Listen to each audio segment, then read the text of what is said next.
Okay guys, I would like to start this video telling you about my experience at the 19th World Championship of Chinese Chess, also known as XiangQi. First of all, I want in this video to show you the last round of this World Championship because, like Botvinnik said, our father of the Soviet chess school, one needs to analyze his own game in order to improve and then publish them.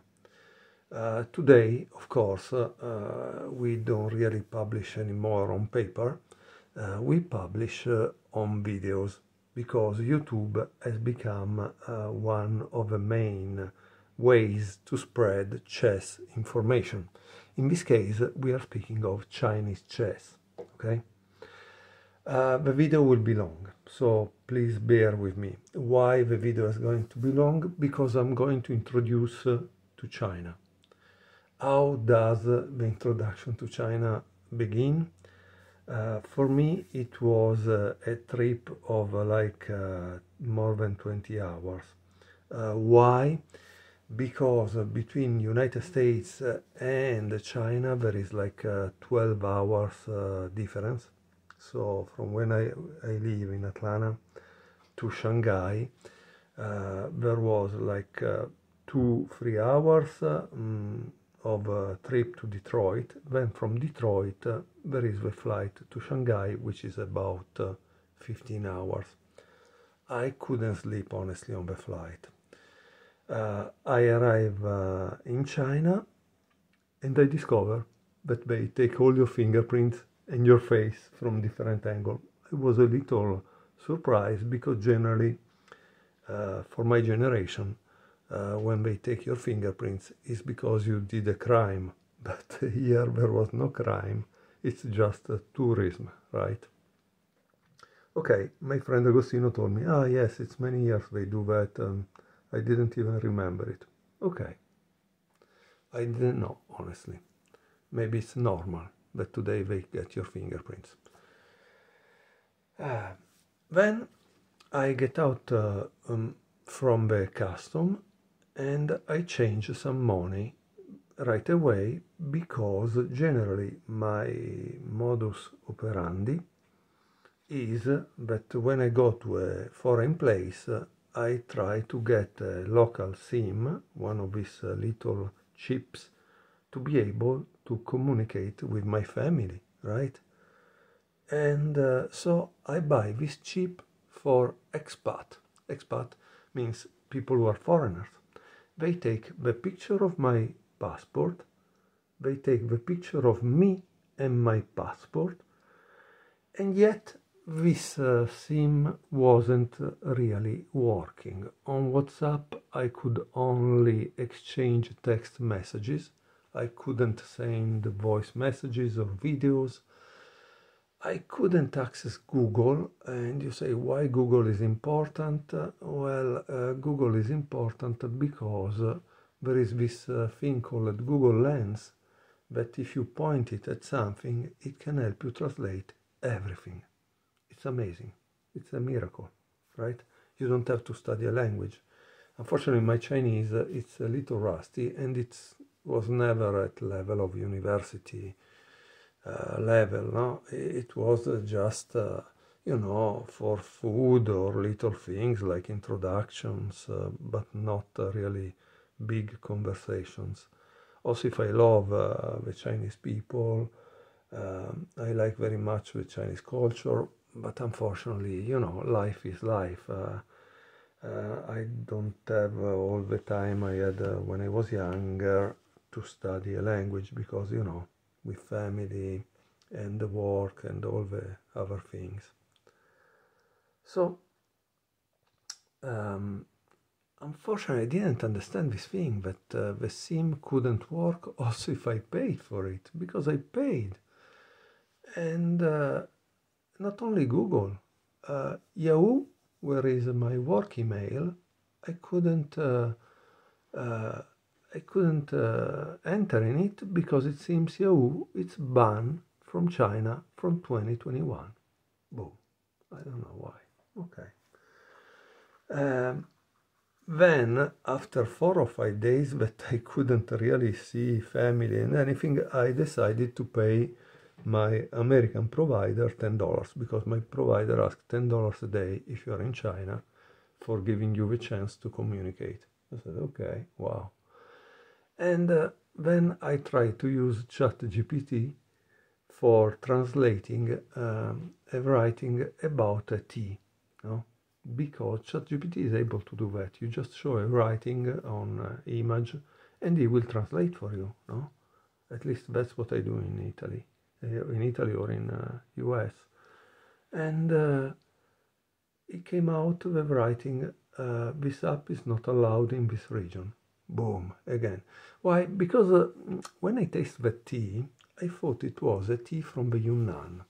But I couldn't read well, I'm sorry. Also, my eyes are not really good. I'm an old person, what can you do? I mean, when you're old, there are all these problems, right? That you didn't have when you were young. And so, nothing. I wanted to know at least this. And so it took away also that little pleasure of knowing about a tea. I honestly don't understand what anyone is gaining from preventing a foreigner that is just a tourist from enjoying better the culture through, today they are called apps. When I was young they were called programs that help you to communicate and interact with the people. No? I honestly don't understand that. Okay. Now, let's go to the tournament. No? The tournament was obviously organized very well. Unfortunately, there was no possibility to bring inside a phone and a tripod, like this phone that I have. I call this the yellow phone because it has a case that is yellow, so I can see it well. Because many of us today are streamers, right? Chess became very popular because we are streamers, right? And not only that, we also publish our games, our chess game, in YouTube. But YouTube, since it's part of Google, also that couldn't be accessed in China. Okay, so I tried to do videos that I would then publish when I go back. It's a pity because obviously, again, today chess fans all around the world are able to follow the latest action thanks to the fact that YouTube you publish immediately and they can see it, no? Here I couldn't do that. I couldn't do that even for a rapid tournament that was organized on the rest day.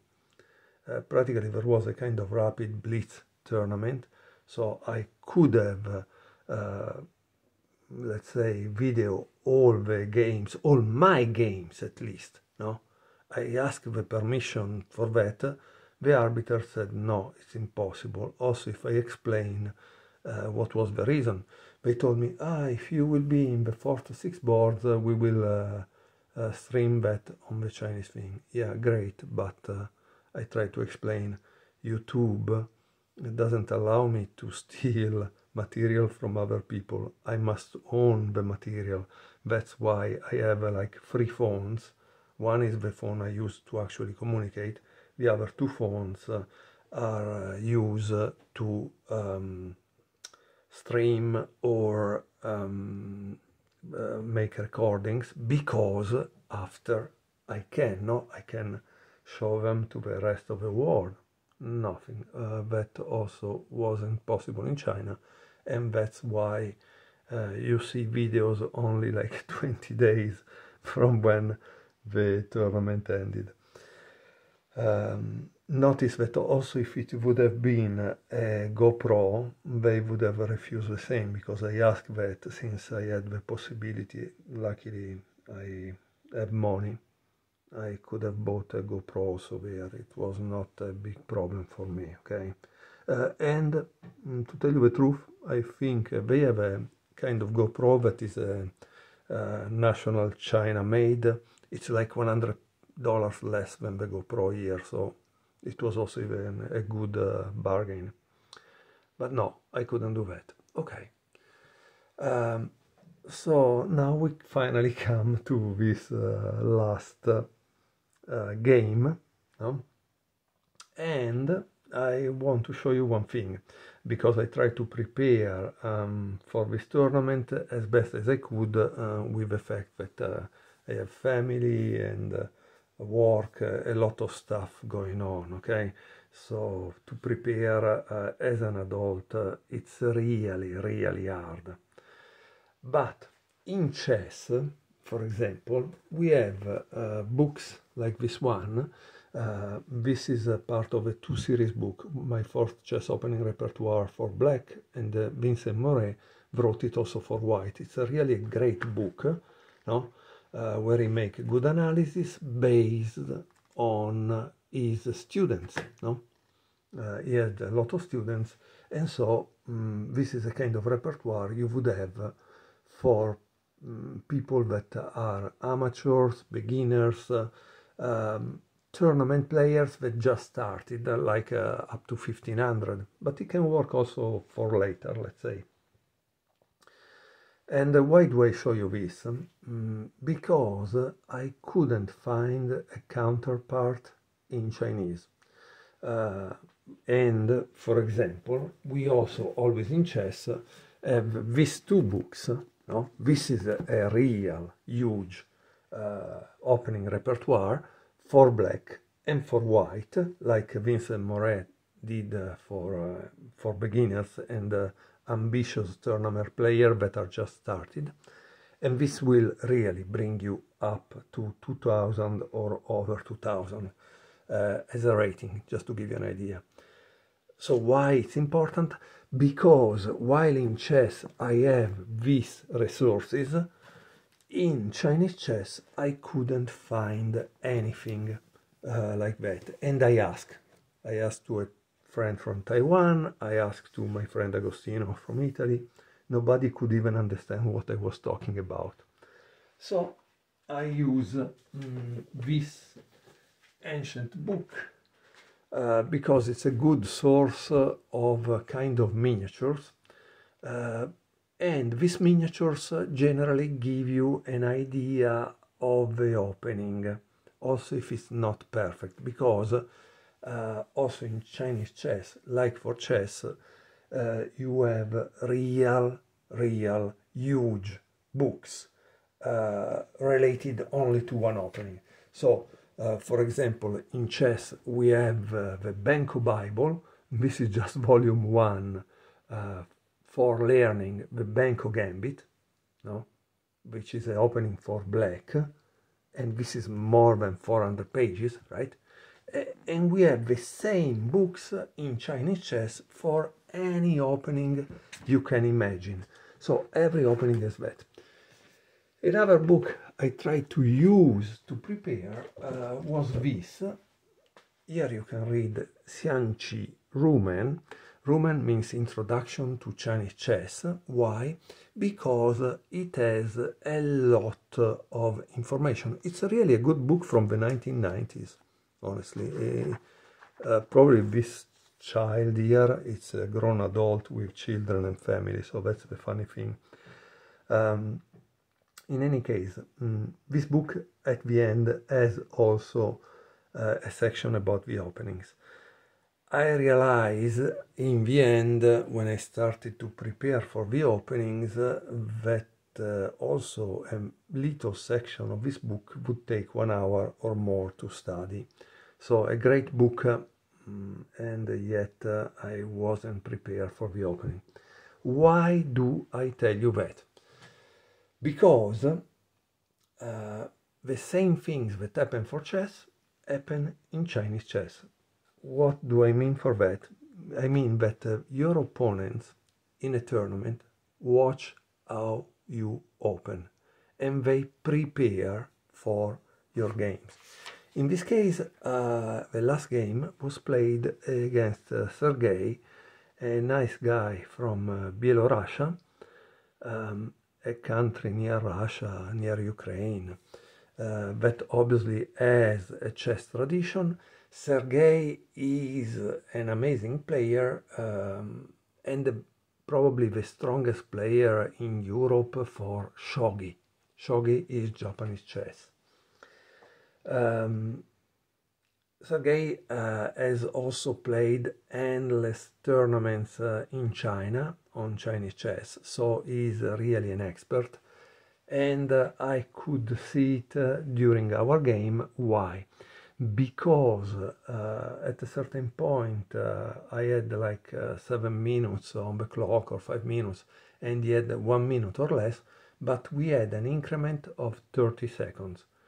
And so I saw how he expertly used that increment to gain time needed for avoiding to lose for time. How?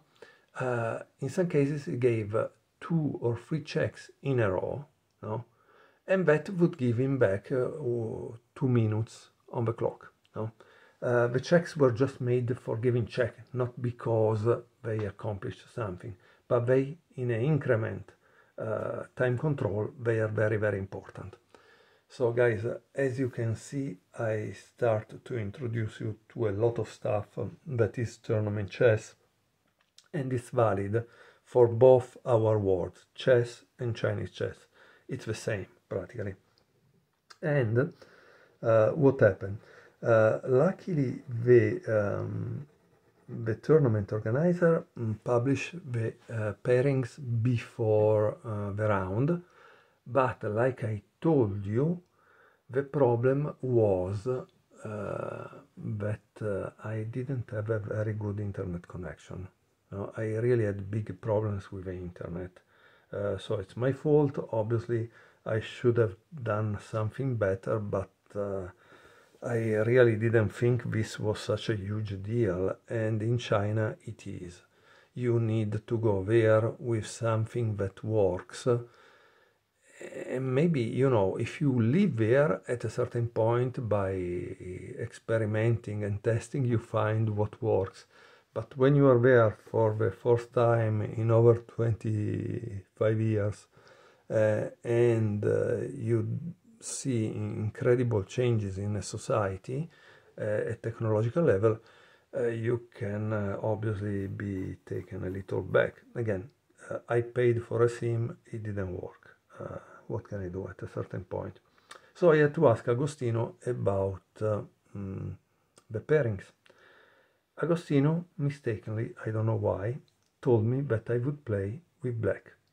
And so, when he told me that I would play with black, I found the games played by Sergej as white, and I prepared for them, right? I did a huge preparation. Why? Because I had like nearly 1 day of time, and I took down like 22, 25 games of Sergej playing white, and I prepare. Practically, Sergej likes to play this, likes to play this, so I knew all about his openings. He says, no, you cannot prepare for me, but I can, because it's chess, and in chess it's kind of clear how you prepare for a tournament, how you prepare for a game, especially once you know who is your opponent, okay? So with that said, we can start to see the game. Of course, I will tell you more about that, and I will also tell you the role of engines and how some people believe that engines are telling you everything, when engines are telling you only part of a story. So there is no way that with an automated analysis of a game you actually understand something about chess or Chinese chess. The famous game review of chess.com, like in this case, my friend Agostino made an amazing program to analyze games, doesn't really work. I can tell you that. And I can tell you that from the level of a player that in chess reached nearly 2000, has played over 400 tournaments, games in chess, and so has prepared extensively and has studied extensively chess in over a time of 7-8 years, okay? Okay, with that said, let's start to see the game with Sergej. Sergej was black and not red, so all my preparation went into the toilet in a certain sense. It will be useful next time, but not this time. Okay, let's start to see the game. And here, guys, I need to tell you an important thing. I use this site, elephantchess.io, which was made by a brilliant Belgian programmer that really did a lot of improvements and is honestly the site that I use most for Chinese chess because it allows to analyze my games. And there is, however, a caveat, right? The problem was that I was in China again, right? And in China, every time I have to change page, like I had to load another game or save an analysis and go to another page of this site that luckily I could use in China, it would take 2 minutes. I don't know why, it would take like 2 minutes to load the site. So this is a beautiful site. Unfortunately, again, in China, it's a problem. To work, for me, it's a problem, okay? So, I began the game with Cannon 2 = 5, or like I prefer, I use the algebraic notation, is Cannon H, E3. And here, first surprise in a sense, Sergej used this move instead of something like this, and so on, right? After the game, Sergej told me that his Russian friends watched my games. They said I had huge problems in the opening, which was true. And this is the real problem, guys. They tell you don't study the opening. Okay, don't study the opening, but in a real tournament, if you don't have an opening repertoire, you will not get out alive from the opening, and so you will lose the game. What do I mean by that is that I made 3.5 points out of 9 in this tournament, but the truth is that I should have lost each one of them. Why? Because, again, I went out of the opening in losing positions all the time. But I didn't give up. And maybe the only game I didn't get out in a losing position was this one, honestly. I didn't give up.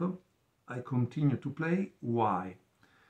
Because obviously I was like more than 10,000 miles away from home.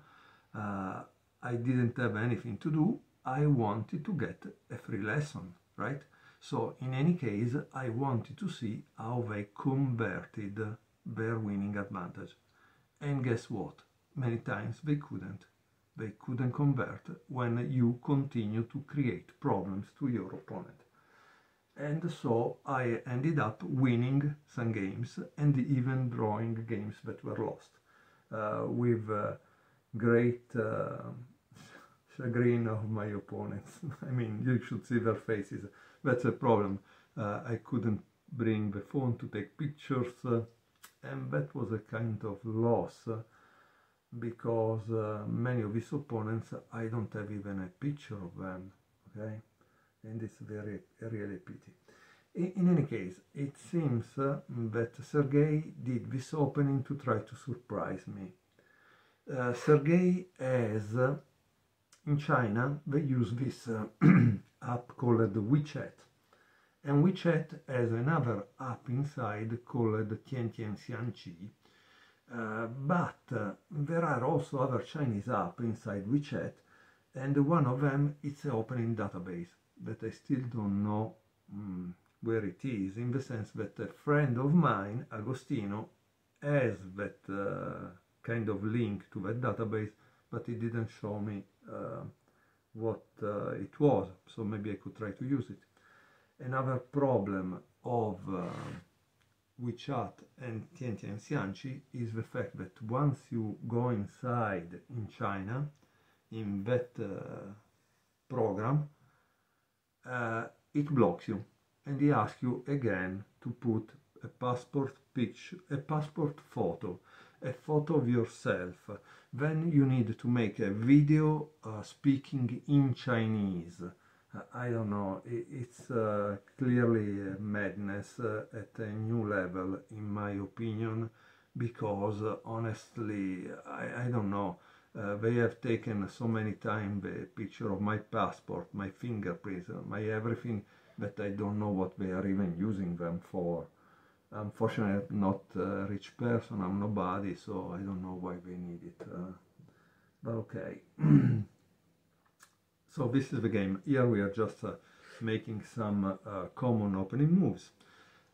This G6, what I call G6, it's interesting because, as you can see, is not a developing move directly, like this, or like this, that you cannot play because you would lose the thing, or this, no? This is a typical move that you would play. And it's a developing move, right? This is developing in the sense that it allows your knight to go forward and block this knight. So when black plays like this, I know that the engine likes this move, and so I played that move. In the database of elephantchess.io, no, the sponsor of this World Championship, we have that the best move, or the most played move, is this one, okay? So I'm using also their site, because I put, not their site, his site is a guy, or at least I hope he doesn't identify differently.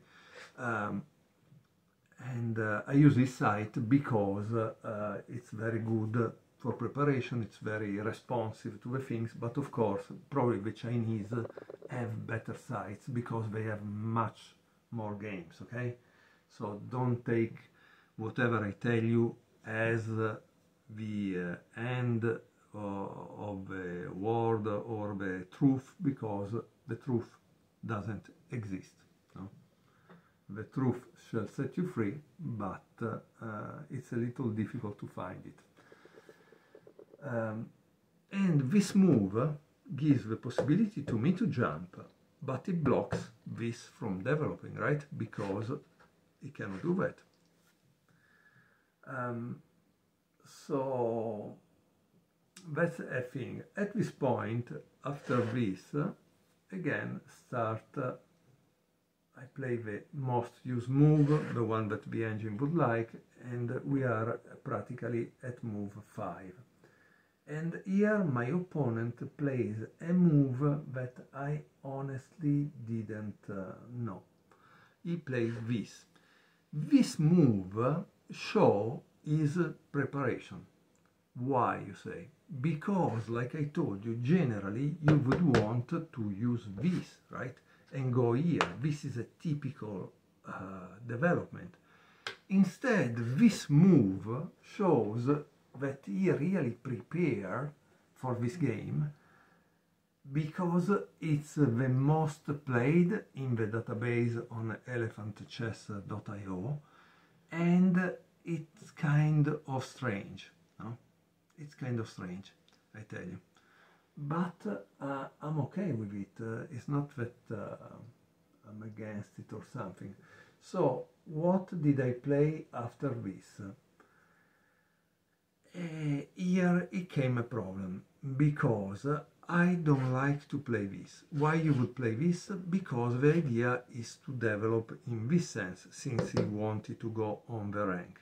But I don't like it. It's kind of, I don't understand what I'm doing with it. So again, as you can see, we are at move 6, and for me, I'm out of theory. And what does that mean? It means that probably my level in Chinese chess is between 1200 and maybe 1500 at best. Why? Because people of that level in chess tournaments, generally by move 5 or 6, are out of theory. In chess tournament in my level, that was around 2000, I was out of theory around move 12, 15, because my opening repertoire was kind of seasoned, right? Why seasoned? Because I had 400 tournament games, and after each game I obviously analyze and improve. And so at a certain point, plus you continue to play the same repertoire over and over and over. So also when an opponent plays you something that you don't know, you know what you should do, right? Here I didn't know. And so I went for a move that is generally safe, but in this case it's a bad move. This rook h5. It's not a good move at all. And this practically relinquished the advantage. Like I said, that was the move to play. I didn't like it. It could have continued with this, and then it would play this. At this point, when this cannon is out of the way, you can play this. But when I did play it, wasn't so good, because what I tell you is this. If you try to play this, let's say, there is this move, and things are starting to go bad, right? Because you cannot move this, you cannot play this because you lose. It's a mess, right? So this move not good, great lesson for the future. Again, the problem is I'm not a professional, so today is like the 16th of October. The tournament ended like 20 days ago, nearly, and this is the fourth time I have a time to watch this game. As you can see, life, it's not easy for the non-professionals, right? After this move, Sergej played this one, which is correct. Why this is correct? Because I wasted the tempo, now I'm going to exchange it, and he also wasted tempo to go back, because then he will have to bring this back into the game. But what is the advantage that black has? That now practically there is no action on this side. There is no problem. The action will be all here, and black has an advantage. And you say, what is the advantage? The advantage is that this, that is like a queen in Chinese chess, is already out. Mine is not out. It cannot go here because of that cannon. And if I go here, I'm going to challenge him on the same thing that is already ahead of, right, in development. So it's not going to work. And so we see that the advantage is gone to black. Now, believe it or not, at this point, it seems the right move to play was this. I didn't play it, obviously, and I played this. So that was a real thing, right? And my opponent here doesn't play the right move. because it probably also doesn't have clear the development in Chinese chess. I think that in chess we have clear. In Chinese chess, as you can see, also a seasoned player like Sergej play a move like this that is not really good. Instead, why? Because this is not a queen, okay? This is not a strong piece like this. This is a very strong piece. So yes, we need activity, we need development in the opening, but this move is much stronger, okay? And you say, but does it gain something? No. In this case, I'm not telling you that it's a mistake, like you're losing a piece. I'm just telling you that it's a mistake in the sense that you are not activating the most powerful piece and start to give me problems, right? After which I should have done this, and then boom, he enters inside my position. Then, of course, he can enter. I can enter in the thing, but at this point, black start to create real problems because he could play like this. And so he starts to have an attack that is more coordinated than mine. Mine is not there at the moment. In any case, let's return back because this is also what I don't like, the what if scenario, right? The what if scenario generally doesn't really work. So after I played this, he played this move to bring the horse back, and once he brings the horse back, it gives me the possibility to move. Now, what do I do here?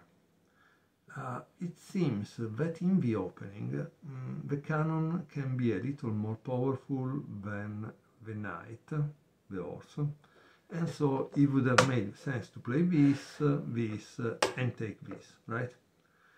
Instead, I didn't think that way. I played this, which may not be the best move, but honestly, I don't know. And this obviously gives, finally, my opponent the chance to centralize the most powerful piece, that is the rook, right?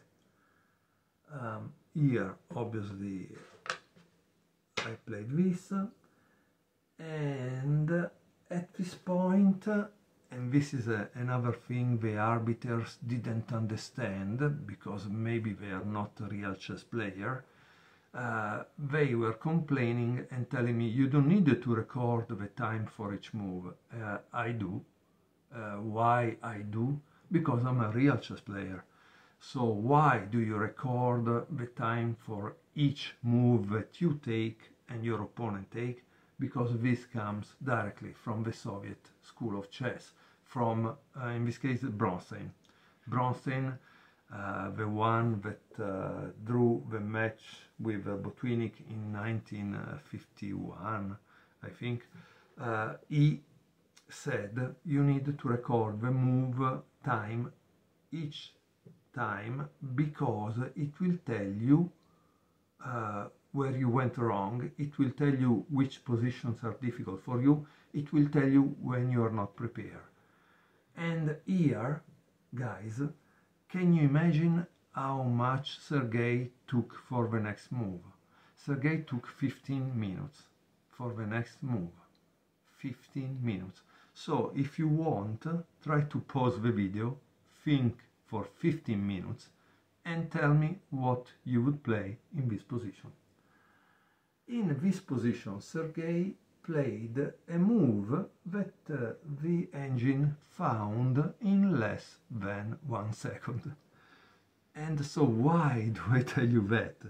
Because clearly there is a gap between us human and the engines that is not fillable in any way. It's crazy. So the engine takes 1 second, an expert player like Sergej 15 minutes. 15 minutes. He played this after 15 minutes. And again, do you want to have fun? Because, I mean, let's not only laugh at the fact that the engine is laughing at us because he found this move in less than 1 second. But I calculated, since in 15 minutes I was thinking too, because that's the advantage. When your opponent thinks a lot, you think a lot too, right? It's not that you start to think about something else. I calculated a lot of stuff, this, none of which work, because at a certain point, why do you choose to play this move? Why? Why do you play that move? Here, obviously, I think Sergej... by the way, I also thought this move. I thought of a lot of moves while Sergej was thinking, because I had 15 minutes, so I use it, right? Sergej made the right choice, no? He made the right choice because in this case it's probably more important to keep the cannon than to have it exchange for the knight. And that tells you a lot about the fact that Sergej is a good player, also if it took 15 minutes. And the engine is clearly over the top compared to us, because well, less than 1 second. And not only less than 1 second, calculating 10 moves deep. Okay, so let me know when you think you can beat an engine. Obviously, now at this point in the game, I play this. So, just about this game, I want to tell you one thing. One could say, is it a beautiful game? I don't know what beautiful is for you, but I tell you it's an important game in the development of a player, because all these mistakes that we saw are important in growing a chess player. Now, also here, I thought a lot, because again, after this move, and before playing this move, I thought of all the possibilities that black would do, no? Attack here, attack, go here, all the possibilities that black would move that rook. Why? Because that rook is very active on this file, he can attack.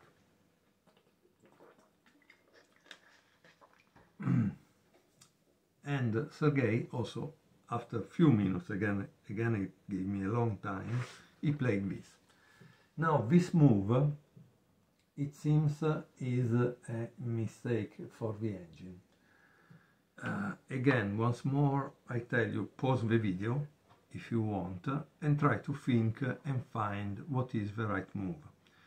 Because I noticed this also with commentators in chess.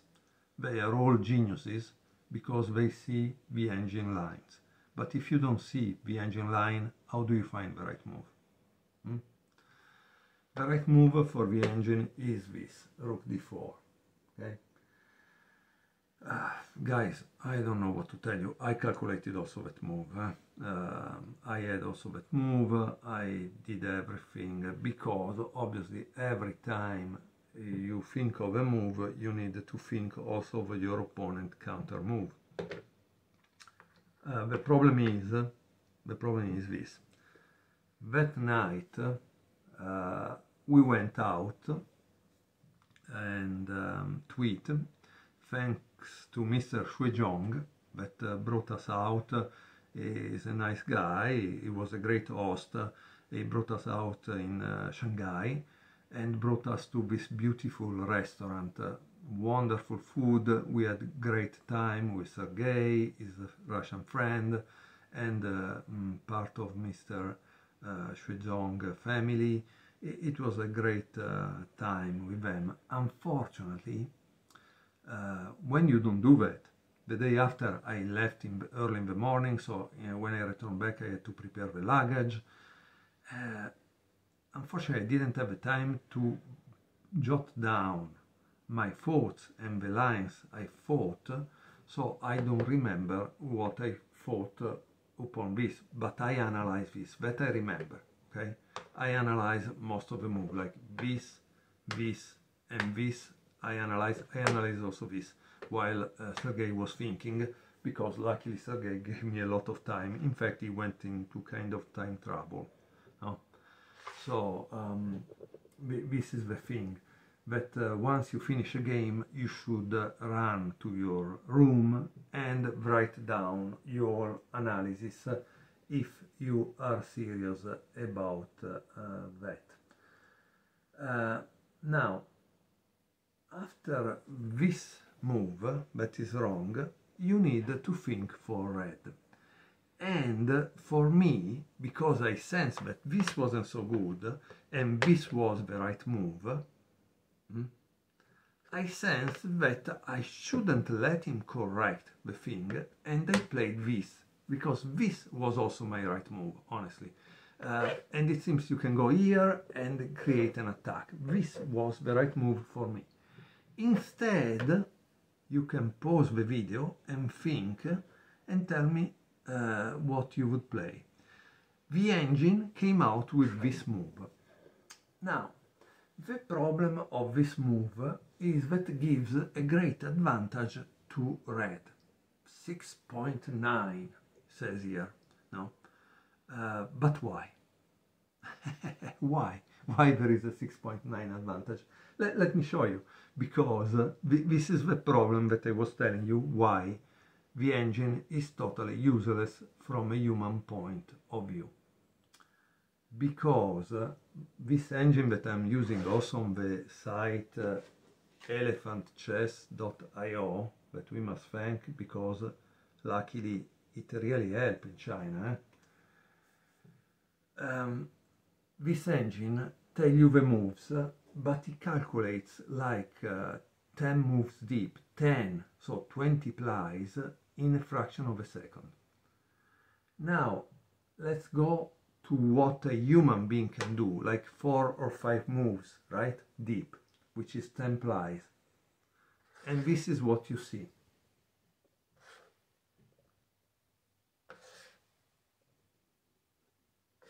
Now, please tell me why we are at a +8. +8. Did I gain non so, 3 pawns, a piece? What did I gain here? But I have a +8. No? Obviously, it doesn't make any sense, right? Because the advantage I have is 1 pawn, but a pawn is not a +8, right? It doesn't make any sense. So this is what I want to tell you. The engine is correct. No? If we follow this line over and over up to reach 10 moves, 15 moves, it probably will show you that I have a great advantage, right? But can a human being actually calculate that? I don't think so. Maybe I'm wrong, maybe I'm not. I don't know, guys. You will tell me when you see how the game progress, right? So now let's return back to the position where instead of playing this, I played this, and my opponent, again, once more, he should have played, sorry, this was back, should have played this. Because that's why I played this, because once you play this, I can try to protect, but I don't know. And so, instead, my opponent played this move. Sergej played this move. And I played this because I close this thing. But once more, the right move for the engine is this. Now, I didn't play it, okay, but you tell me why you need to play. By the way, sorry, this was back. So sometimes you see it's easy to make a mistake when putting the position back, also if we have it, in any case. So I played this, no? My Sergej, again, here should have played this move, much more active, much more attacking. Instead, he obviously played something like this because defends that from possible discovery from this, and start to create a kind of defense with the king, no? His own king. The problem, again, guys, is pause the video and try to find the next move by red. In this case, I did play the right move, and now I have a plus 8, plus 9 advantage. So at this point, we could say we have transposed, right, in the same line that I showed you before. That line that I showed you before with this move, and here I should have played this. But again, this is a move that I think it's difficult to find because it kind of boxes in the rook. Do you really like to have it boxed in? Yes, no, I don't know. Again, how do you find it in the game? This is the move to play for the engine. No? Instead, I played this. Because rightly I was trying to ask the opponent to exchange the knight, because this knight is active. So you see, in chess or in Chinese chess, it's also a question of activity. This knight is very active, is attacking. My knight was here doing nothing. So I played this move, right? And he took. So I was very happy about that he took, because I remove an active piece of my opponent, right? And what should he play now? Again, try to pause the video and think. Notice that at this point Sergej probably was a little down on time, because the game was a game in 60 minutes and 30 seconds increment. The move we should have played is this for the engine.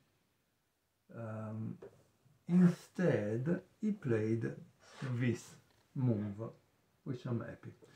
And now, again, I calculated this, and this I remember it.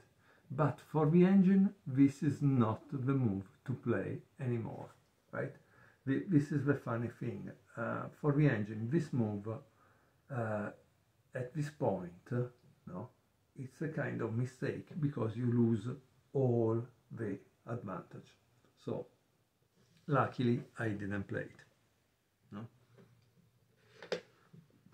What did I play? Following Lasker, when you find a good move, look for a better one, because this is the real story. I thought this was a good move. I found a better one. The better one is this, that I played. And you say, wow, what does this move mean? This move, it's a huge problem for black, because if I can go here, or I can go here or here, it creates huge problems for black, no? And so here you can see that Sergej is a good player. Why?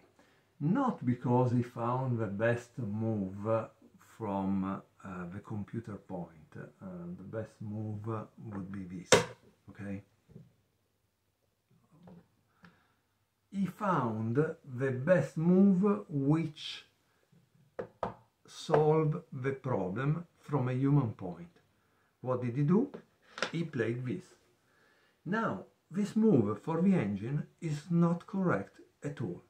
It's a mistake. But for me, in the game, again, we are speaking games between humans, I thought this was a great move a la Morphy, sacrificing a pawn to obtain something in exchange, which was to block this. No? And you say, okay, but why to block this is very important? Because there is this check that, however, can be Pause. So what did I play in the game? In the game I played this move, right? But for the engine I should have played this. And here, guys, I want to show you once again the problem with engines, because engines see at a level that you don't. No? The engine then show you this line, no? And after this line I should play this move. But you must understand, I didn't see deep as the engine. What I saw is the following. Once I am at this point, that I have this thing to take, because otherwise it could enter, no, in some ways. And then I have this problem, no?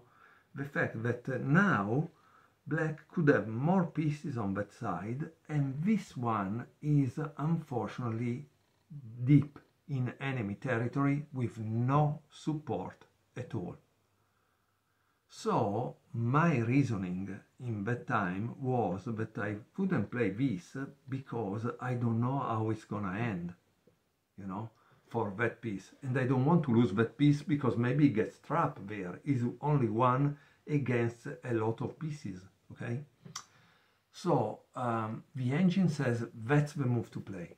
The engine doesn't have any fear. Why?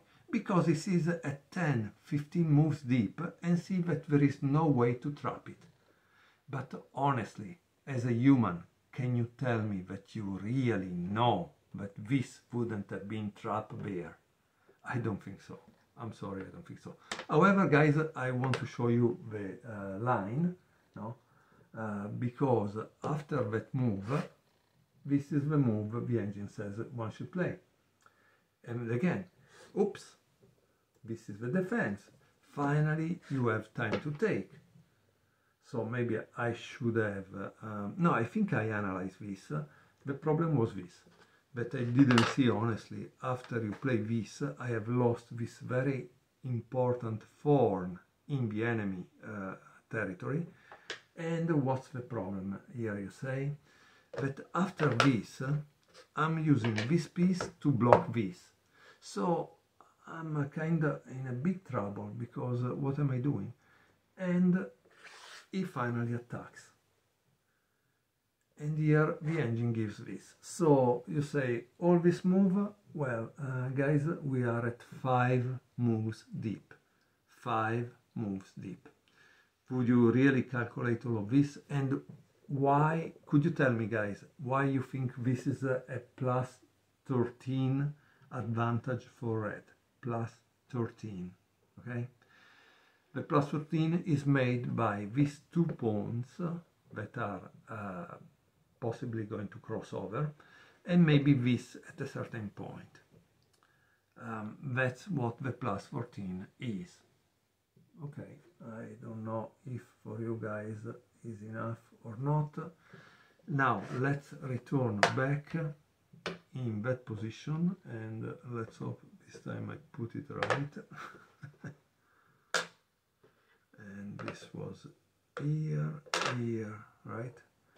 I think I did it all. No, this was here, okay? So this was the position in which I should have played this, and that was the correct move to keep the advantage with the line that I just showed you. Instead, I played this. Mistake. This is a mistake. Now, red still has a plus 11 advantage for the engine, but you must understand the point why Sergej made this brilliant move, because now we can play this, right? And now what do you do, right? So why there is a plus 10 or 11 advantage here? Let me tell you why. Because of this move, no? That I did play. No?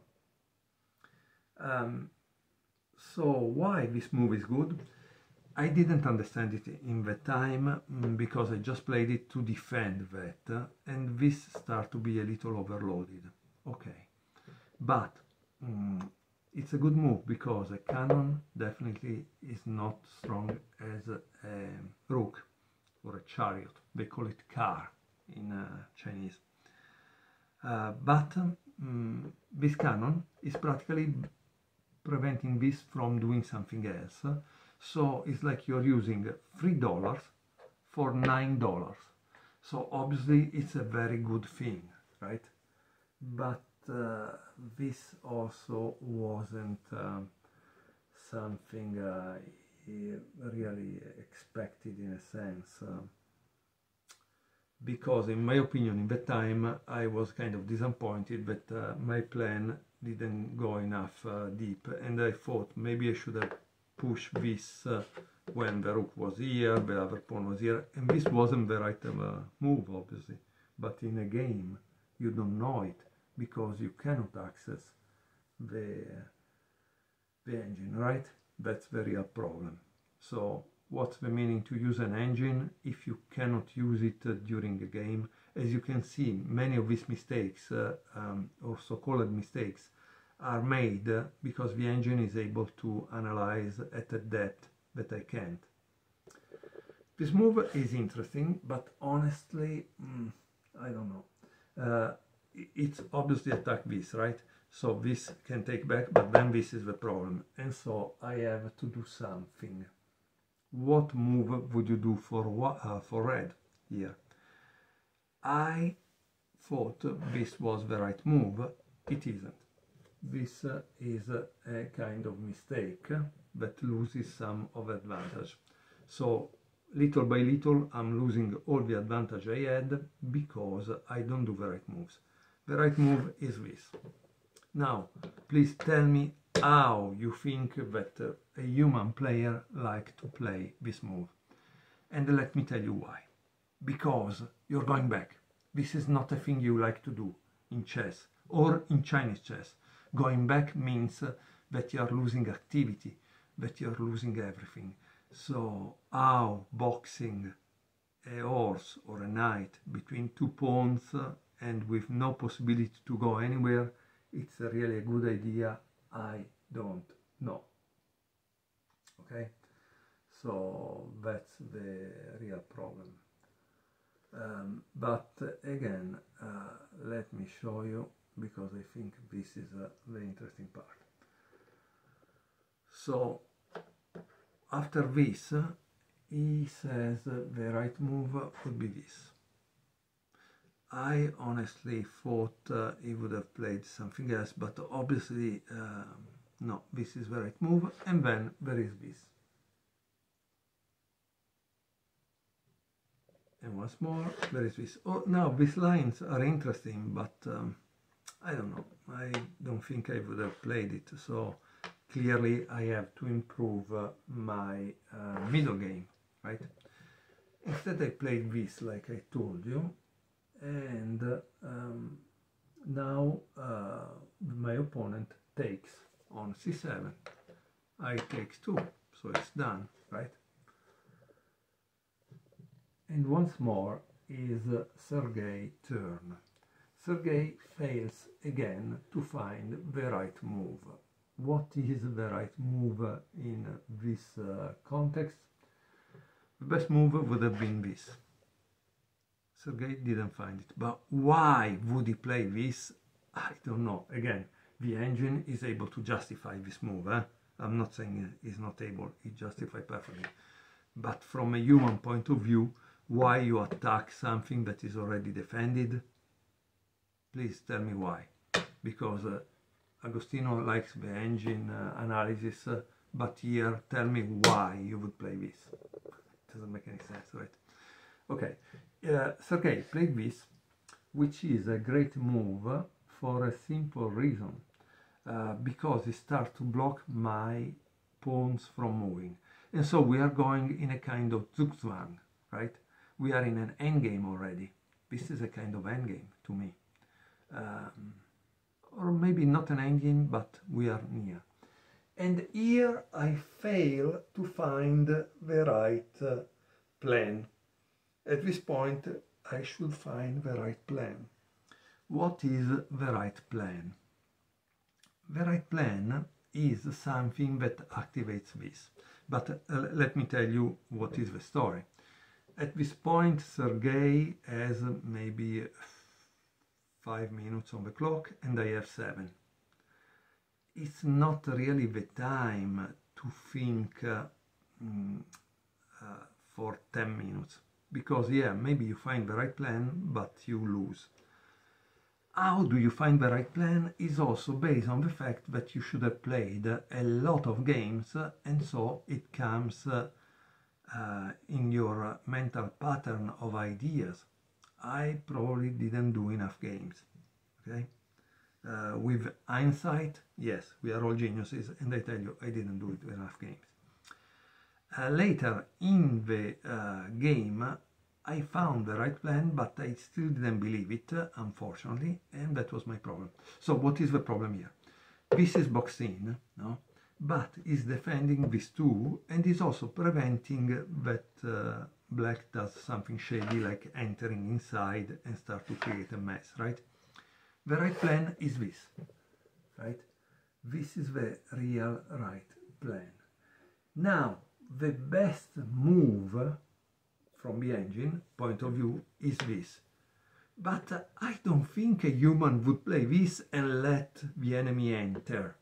I think someone like Sergej would have played something like this. That makes much more sense, because this is here, no? Protecting, and you prevent red from entering inside. So what do you play here at this point? At this point you have to play this kind of move, and it's not clear to you because you are not being checked. So why do you do that? Let me tell you why the engine came out with this idea. Because the engine wants to transfer all the pieces on that side, and so this shows that chess engine and Chinese chess engines do have strategy. This is strategy, okay? The engine is able to think of a plan again in a fraction of a second. In a fraction of a second. Now, black could make the mistake of going here, no? But the engine points out at this move. Why? Because this move is right. The action is shifting on that side, and so brings the pieces on that side.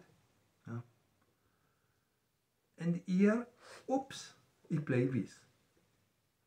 At this point, the engine suggests this, and watch, boom. Now, this has been all found out by the engine in a fraction of a second, and the engine tells you that here you have 18 advantage, plus 18 advantage.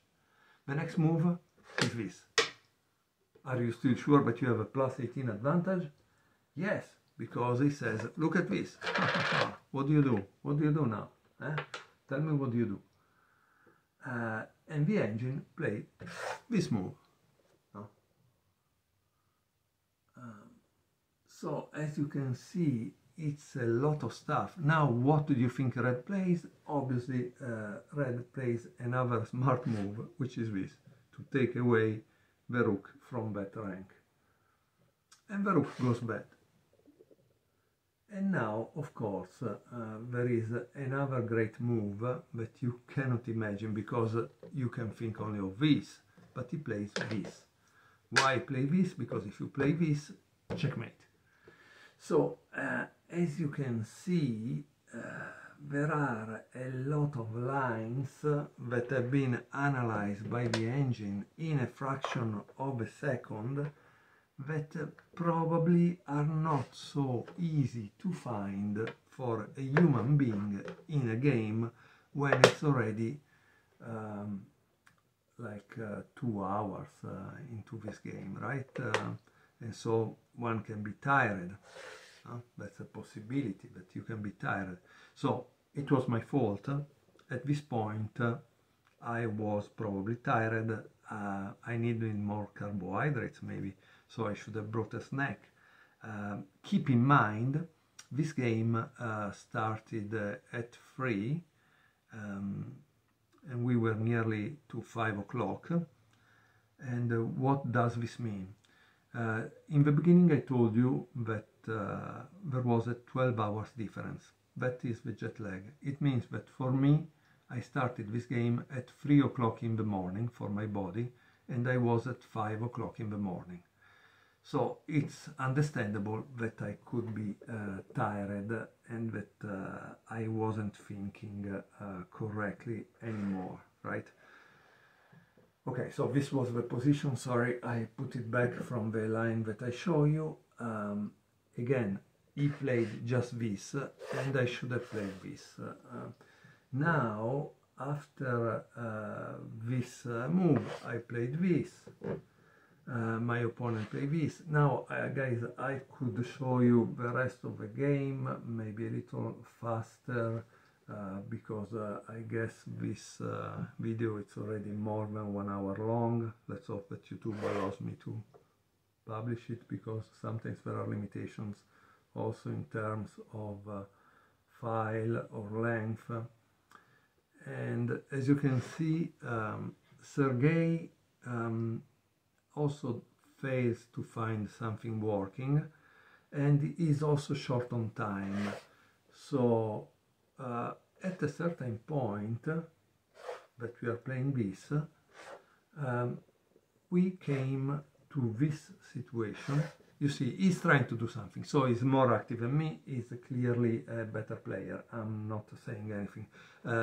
Here, however, I thought of this in case he wanted to make a mess, and he does this, and then I find the right plan. But again, I failed to pursue it. Here, I think around here or a little later, because I played this, I called the arbiter, because this is a problem of rules. I think we have repeated the position 3-4 times, but Sergej says, no, I don't know the rules. Then when the arbiter comes and I show the game on another chessboard, Sergej said, but it should be 4 times, right? So it seems if he knew the rules. The arbiter says no. The arbiter says in Chinese chess it doesn't exist, this thing. So you can continue to repeat the same position over and over and over, and it seems nobody cares. I didn't understand, honestly, guys. I didn't understand that point, because I tell you, we are practically just repeating moves and repeating the position, not doing something really great. So in this sense, this game at this point is not great anymore. It's just trying to, as you can see, again, this position probably has been repeated a few times. I think here I asked the arbiter, I'm sorry, I think we have repeated the position 3-4 times. Maybe I'm wrong, maybe I'm not, I don't know, guys. I'm just telling you what happened in that game, okay? And he played this, so that's what happened in that game, and I return here. And now, finally, Sergej finds the right plan that I saw a minute too late. It was here, because this is an interesting move. It's a kind of interesting move. You say, why? Because he's going to attack this, with this. And here, I should have thought of the right plan, but my problem was, yes, I have this advantage, but I have this that is boxed in. If I go away from this rank, he enters in and takes away my pawns. So what advantage do I have? And that's why the arbiter, after the game, said, Mr. Anastasio, probably you don't have experience of this type of endgames. Otherwise, you would have won very easily. Okay, thank you very much for telling me that. I really needed to know. I mean, everybody is a genius and the best player in the world with hindsight, no, after the game. They are not geniuses when they actually play the game. Because if a guy is the arbiter and not a player, I guess because he didn't really pass the mark as a player. In any case, here I would have a great advantage if I played this. But there is this, again, this, and this. So, again, I'm just showing you, and then this is the idea, no? This, for the engine, is a plus 14 advantage. Again, I don't know what you see. I'm going forward 4 moves, that is what a human could see. But again, remember that at this point we were really both short on time, so a little difficult. So when I done all this, what did I gain? I don't know, honestly. So, and obviously I'm not a grandmaster level player, right? So I played this, trying to prevent that. And he went back here, and so I went back here to avoid problems. And here again. So I think in chess this game would have been a draw at this point. Maybe, I don't know. I'm sure the chess player following the channel will be able to tell me, okay? And after this, there was this. So again, we are repeating the thing. In any case, I think I want to stop the video here. If you guys want to see the end, I lost the game because I made a mistake later. If you want to see all the game, let me check how long it is, because I'm afraid. So it's 1 hour and 16 minutes. So maybe let's just go forward a little fast and see the end of the game, because we are at move 38. This game is 85 moves long, okay? So I played this, this, and this. This. Here I still have a plus 18. This and this. Now I don't have a plus 18 anymore, I just have a plus 8. This, now I have a plus 4, and this. Now I have a plus 3, and this. And now I still have 8. Can you imagine, guys? The right move was probably this, I played this. He plays this, and I play this, check, goes here, and here I make a blunder, because here I'm plus 12. The right move was this, instead I played this. This is a blunder. Can you imagine? This is a blunder, and now the situation is equal. Sergej played this. Here I didn't find the right move once more, because if I found the right move, that is this, it's a plus 2. I played this, and this, it's equality at best. And now I play this, but it's too late. And the situation is starting to change. So we went from plus 18 to 0 practically. No? I still have a plus 1. Also, if now it takes here. Okay, here I made another, no mistake, I took here. Why I took here? Because in Chinese chess, if you have a complete defense, and you are able to kill the enemy pawns, you will probably be okay. Here my opponent played this, I played this, and let's see, yeah, this.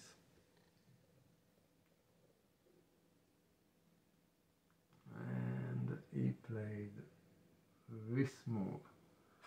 That gave me a plus 2 advantage. And here again, not the best one. I took this. Why? Because again, my idea is kill all the enemy pawns. I should survive, right?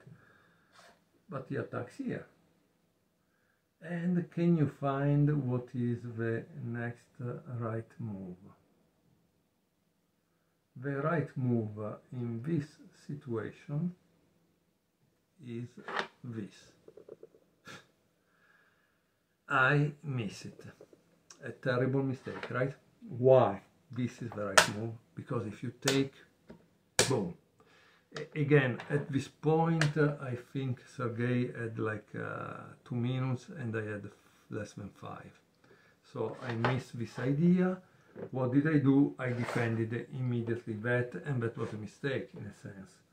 And then I pushed my pawn. That wasn't so good, because this maybe was faster. Now I still have a +1. But here I make another mistake, playing this. And he plays this, and things are starting to go bad for me. Why? Because there is check, I go here, check, defend, checkmate. So this is the thing, right?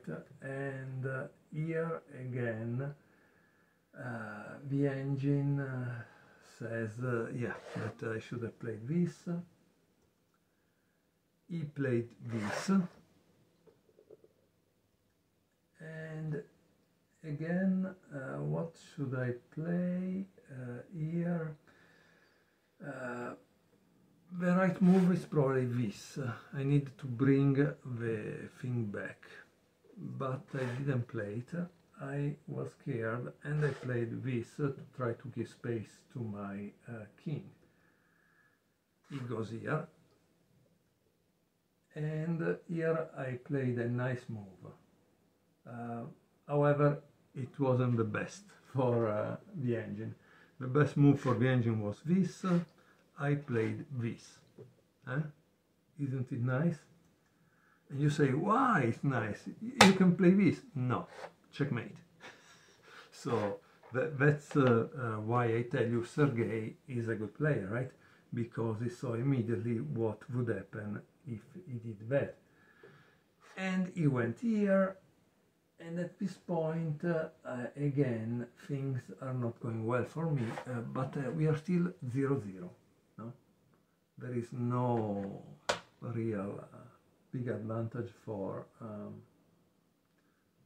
black. After here, yes, because it was difficult to find the right move. The right move was this one. I honestly didn't think this was the right move. Instead, I blundered. I played this move. And now, finally, Sergej has a +5 advantage. He plays this. And again, I make a huge mistake. A huge mistake. What is the huge mistake, guys? Boom. I take this, because I thought maybe was the way to save it. It was a huge mistake. Because now Sergej is able to destroy my defense, and I really have a big problem. Track, track, track, track. So here Sergej has a +60 advantage. Sorry. Wait, I think this was a kind of analysis that I made of the thing. In reality, because I saw all of that and I thought I would lose, I played this move, try to give space to my king to avoid the possible checkmate. And the difference is 60 and 68. So that line calculated by the engine that he would enter was a 60 advantage. This is 68. Okay. Track, track, track, track. So we are in the same situation, just that I lost that, but in any case I would have lost it. And now we are at this. Now is only 52 advantage. So it's my turn. I give check. It goes here. Check. He goes here. No? Check. He goes here. And as you can see, you can continue to give troubles to your opponent. If he makes a mistake, he's gonna pay. But can you believe it? In a fraction of a second, but I thought this move was good because it gives him a trouble. No, he cannot do that because he loses. He cannot do this because he loses. Well, in a fraction of a second, the engine calculated a checkmate in 19. So it's like 10 moves ahead, there is a checkmate fraction of a second. Obviously, Sergej didn't see it. The right move was this for going to the checkmate. Instead, he played this. I play this, he played this. I go here, because now I'm threatening that, right? And he gives me check. Now Sergej has less than a minute. And he gives me a couple of checks to gain time to think, okay? Tack, tack, tack, back and forth. You can do it probably up to 5 times. And then he plays this move. Notice we went from a checkmate in 10 moves to an advantage of 42. So probably, as you can see, playing between humans is fun, right? Because everything can happen. And so I play this. Why I play this? Because if now he makes a mistake like, I don't know, this, or this, no? Guess what happens? Checkmate. So I continue to create trouble, but unfortunately our friend Sergej saw all these little threats immediately. At this point, there is a checkmate in 1. Okay, I cannot avoid it. So I play this. He could have given me a checkmate in 1, but he missed it, probably, I don't know why. Let me show you then, let me show you, because that's the interesting thing, I think, right? Sorry. Once more, I need to go down, because, yeah, rook e7, rook f1, and the thing is the following. After this take, there is this, and you cannot stop the checkmate, practically. So let's see it, right? So you can see it.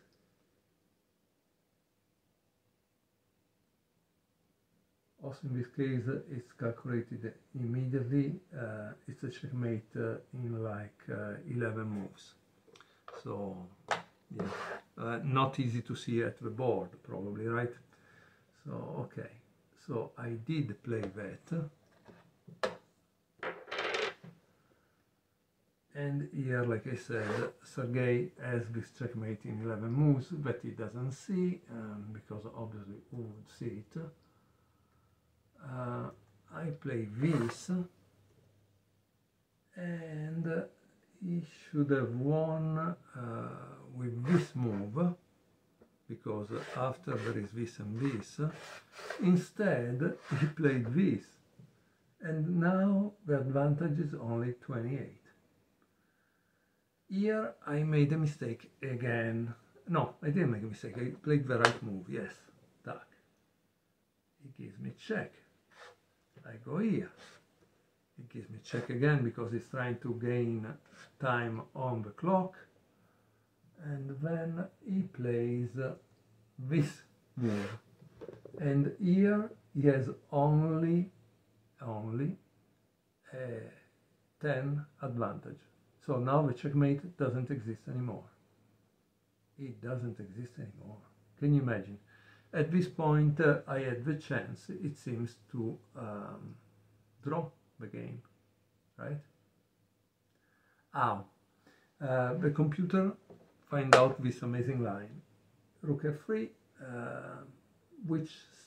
because what is the problem? I played this, blocking the checkmate, no? Because if he plays this, it's a checkmate. This cannot move because of that, so it's a checkmate, right?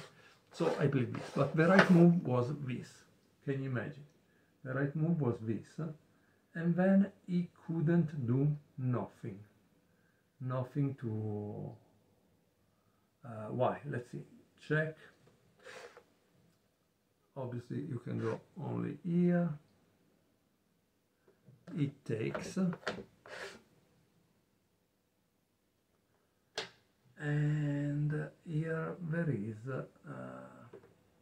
this move that is very interesting, and I thought about it in the game because it's a way that you can try to give a checkmate. Practically, guys, if one could do this and then something like this, is checkmate. And so during the game I thought of something like that, but obviously he would play this because Sergej is a good player, right? But you see, the problem is that also after this move he doesn't have any more a possibility to give me a checkmate. But only computer can calculate this stuff, right? Watch this. Again, let's say he gave me this, just check to gain on the time, and then he goes like, let's say, here, tack. And now let's say that he does this, rook e5, right?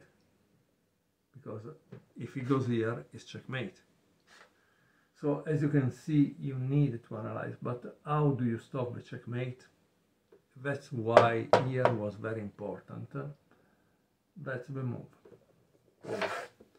And if he gives me check here, I just block it. So, and now let's see that he does this, because he says, ha ha ha, I ain't gonna, oops, and there is this. And once you play this, for example, then I play this. But again, look guys, this is like 9 moves of analysis. We were really short of time. I don't know, honestly. I did a bad mistake that unfortunately ended the game, because instead of this, that was the right move, I played this. Big mistake, okay? And once I play this, the advantage goes up to 35. Here he played immediately this. So you see that Sergej saw it. I can, why I tell you this? So this is the thing, check, tack, tack, checkmate. Okay, so you see Sergej, it's a good player, right? Because it doesn't make this mistake, which means he really work on his checkmate patterns, and immediately played this. And I went back to free this, okay? But now the game is kind of over, because the advantage again goes back to black. I took, it goes here, and here I made the final blunder, because here there is a mate in free, but obviously Sergej saw immediately. Check, tack, and tack. So what is the point here is that this is checkmate.